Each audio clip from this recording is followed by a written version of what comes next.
सभी साथियों को नमो बुद्धाय, जय भीम, जय भारत, जय संविधान। मैं आज हूँ महू। महू जो ज़िला इंदौर है, और आप ऊपर देख रहे हैं, ये है भीम जन्मभूमि। भीम जन्मभूमि यानी कि 14 अप्रैल 1891 में जहाँ बाबा साहब अम्बेडकर जी का जन्म हुआ, और उनके जन्म के बाद उन्होंने पूरे देश की दबे कुचले शोषित समाज की मनोदशा को बदला, भारत का संविधान दिया। मैं वहाँ पर आज यहाँ पर आया हूँ, और मैं आपको दिखा रहा हूँ कि देखिए किस तरह से यहाँ पर पूरा जो महू है, महू में जो जन्मस्थली है, वहाँ पर किस तरह से वो दर्शनीय स्थल है। यहाँ पर जो अम्बेडकरवादी लोग हैं, मिशन मूवमेंट के लोग हैं, उनको आना चाहिए। बाबा साहब का कर्ज जो बाबा साहब ने इतने संघर्षों के बाद दिया है, हम लोगों के लिए किया है, सब लोगों के लिए किया है, वो आसानी से नहीं उतरने वाला है।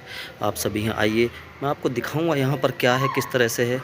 ये यहाँ पर कुछ बोर्ड लगे हुए हैं। प्रथम स्कूल प्रवेश, डॉक्टर अम्बेडकर विद्यार्थी दिवस महासम्मेलन, धम्म प्रवर्तन चक्र दिवस, ये 14 अक्टूबर 1956 अशोका विषय दशमी के दिन महाकारुणिक तथागत बुद्ध के मानवतावादी, नैतिकतावादी, विज्ञानवादी धम्म को अंगीकार कर भारत में बौद्ध धम्म का स्थापन किया। ये यहाँ पर है जो कबीरदास जी की वाणी लिखी है, जाति न पूछो साधु की, पूछ लीजिए ज्ञान, मोल करो तलवार का, पड़ा रहन दो म्यान। इस तरह से बाहर बोर्ड लगे हुए हैं, और यहाँ पर विश्व आदि दिवस की हार्दिक शुभकामनाएं यहाँ पर दी गई हैं, जिसमें लिखा है कि प्रकृति पूजक आदिवासी समाज के अधिकारों, आवश्यकताओं और प्राकृतिक संसाधनों पर उनके हक के बारे में विचार करने की आवश्यकता है। किसी भी देश या राज्य के लिए उसकी राजनीति एक विशेष पहचान होती है और अहम स्थान रखती है। इनके अधिकारों के संरक्षण, इनकी संस्कृति एवं जीवन यापन के अनूठे तरीकों को संरक्षण हेतु सहयोग की ज़रूरत है, यानी राजनीति की ज़रूरत है। जो आज विभिन्न संगठनों में, विभिन्न राजनीतिक पार्टियों में बहुजन समाज बटा हुआ है, उसके लिए राजनीति की ज़रूरत है। राजनीति से ही बदलाव होगा। ये माननीय डॉक्टर विकास दिव्य कीर्ति हैं। डॉक्टर अम्बेडकर विद्यार्थी दिवस के रूप में मुख्य आयोजन भीम जन्मभूमि स्मारक महू में हुआ। ये उसका 7 नवंबर डॉक्टर अम्बेडकर शाला प्रवेश दिवस के रूप में मनाया जाता है। उसका यहाँ पर बोर्ड लगा हुआ है। ये यहाँ पर ये सामने जो इसका है कार्यालय है, भीम जन्मभूमि स्मारक, doctor Baba Saheb Ambedkar memorial society registered, ये यहाँ पर स्मारक है। और हम अंदर चलेंगे और दिखाएंगे आपको कि जो स्मारक है किस तरह से भव्य रूप से यहाँ पर बनाया गया है।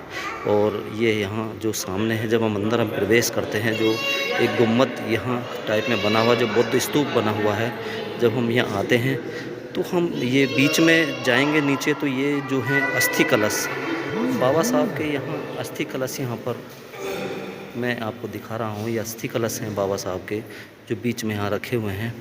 और इसके चारों तरफ यदि हम घूमते हैं तो इसमें आप देखेंगे डॉक्टर अम्बेडकर ने मुंबई विधान परिषद में सदस्य बनने के बाद छोटे किसानों के हित में खेती प्रथा प्रतिबंधित विधेयक, बेगार प्रथा के विरुद्ध आनुवांशिक व्यावसायिक प्रतिबंधक विधेयक और श्रमिकों के स्वार्थ औद्योगिक विवाद न्यायिक ट्रिब्यूनल विधेयक पारित करवाए।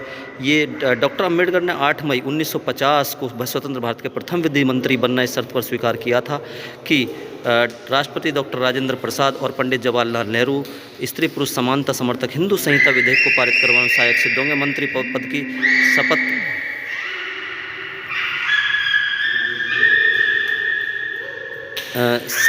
ग्रहण करने में सिद्ध होंगे। मंत्री पद की शपथ ग्रहण करते हुए डॉक्टर अम्बेडकर ये हिंदू कॉलोनी दादर में स्वयं हिंदू निवास गृह बनकर उसे राजगृह नाम देकर डॉक्टर अम्बेडकर ने 26,000 पुस्तकों के लिए विशेष जगह बनाई।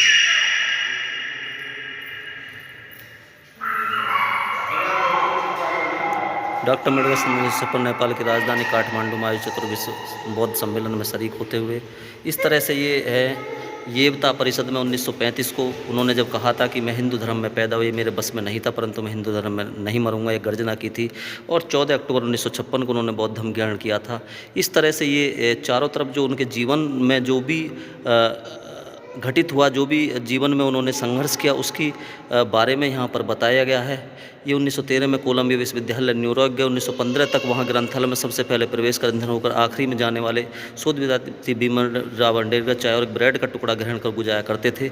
ये बताया गया। डॉक्टर अम्बेडकर जुलाई 1913 कोलंबिया यूनिवर्सिटी में हैं। ये कोलंबिया यूनिवर्सिटी का यहाँ पर दृश्य यहाँ पर दिखाया गया है।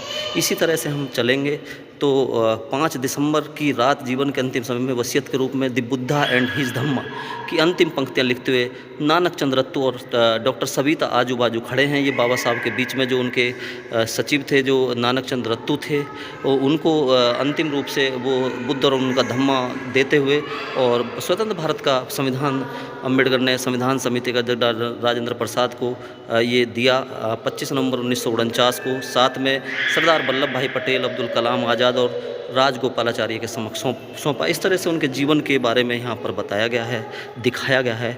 और यहाँ आना चाहिए सभी लोगों को, जो ऐतिहासिक जगह है, जो बाबा साहब की जन्मभूमि है, क्योंकि बाबा साहब ने जीवन यहीं से परिवर्तित किया।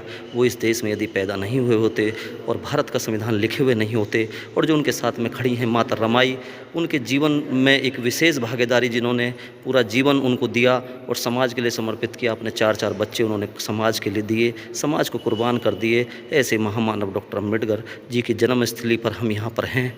और सभी लोगों को जो आज उनके दिए गए संविधान की वजह से नौकरियां करते हैं, नौकरियों में जो आरक्षण व्यवस्था मिली उसकी वजह से वो नौकरियां करते हैं, और नौकरियां जो मिली और आरक्षण की वजह से उनको मकान बनाने का, शहरों में रहने का, अच्छे कुर्सियों पर बैठने का, डीएम सीएम पीएम और यहाँ तक कि जो डॉक्टर, वकील, इंजीनियर और ये सब बनने का अधिकार मिला। माता रमाबाई का त्याग, बाबा साहब अम्बेडकर जी का जीवन पर्यंत संघर्ष, यहाँ सभी को एक बार आना चाहिए।